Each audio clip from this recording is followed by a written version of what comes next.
السلام ورحمۃ اللہ وبرکاتہ. میں قاری غلام یاسین چشتی تصل کرتے ہو سادہ جی بھائی چشتی چینل. دوستو صدایت دا موضوع کہ رازق رزاق اللہ ہی ہے، سب کو روزی دینے والا اوپر ہے. کائنات پیدا کرنے والا بھی میرا اللہ ہے اور سب کو رزق دینے والا بھی میرا اللہ ہے. سیدنا حضرت سلیمان علیہ السلام آپ اللہ تعالیٰ کے نبی ہیں.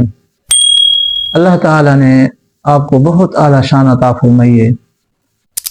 جن انسان پرندے ہوا آپ کے تابع ہیں، ہر چیز آپ کی فرما برداری واسطے حاضر ہے. سیدنا حضرت سلیمان علیہ السلام بھی تمنا تھی کہ جتنی میری رعایا ہے، امت ہے، جنات ہیں، انسان ہیں، پرندے ہیں، چرندے ہیں، ایک دن واسطے میں انہیں تمام دی دعوت کرنا. آپ علیہ السلام نے اللہ پاک دی بارگاہ میں عرض کیا، اللہ میں کوئی اجازت دے، ایک دن واسطے میں تیری مخلوق دی دعوت کرنا. یہ میری مہمان تھے وے، میں انہیں کھانا کھانا. اللہ تبارک و تعالی نے آپ علیہ السلام کو اجازت عطا فرما دیتی. سیدنا سلیمان علیہ السلام نے انہاں واسطے کافی انتظام فرمایا اور کافی دن تک انتظام تھیندا رہا. پھر آپ نے عرض کی، یا اللہ کھانا وغیرہ تیار تھی گئے تو تمام مخلوقات کو بھیج، چرند پرند جنات انسان حیوان ہر چیز آوے اور میرے دسترخوان تے کھانا کھاوے. اللہ تبارک و تعالی نے ایک مچھلی کو حکم دیتا کہ سب تو پہلے تو بن، اور آج تو سلیمان علیہ السلام بھی مہمان ہے. مچھلی آ گئی اور عرض کی، اللہ کے نبی میں بھوک لگی ہے، میں کھانا دو. سیدنا حضرت سلیمان علیہ السلام نے اجازت فرما دیتی کہ کھانا تیار ہے تو کھا. ایک آیات دے اندر آندے کہ جتنا ہی کھانے دا تمام انتظام کیتا گیا ہے، وہ سارے دا سارا کھانا ہکا مچھلی کھا گئی. اللہ اکبر.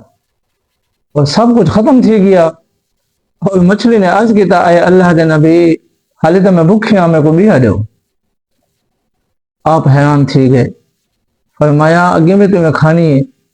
انہیں عرض کی تھی، اے اللہ دے پیارے نبی میں کو روزانہ اس قسم دے ترائے نوالے مل دین، یعنی ترائے گنا مل دین. آج تو میں ایک گنا میں کو ملے، شاید آج میں بھوکے رہ رہے ساں. اللہ تبارک و تعالیٰ میں کو روزانہ تو ترائے گنا زیادہ کھانا عطا فرمائے دے.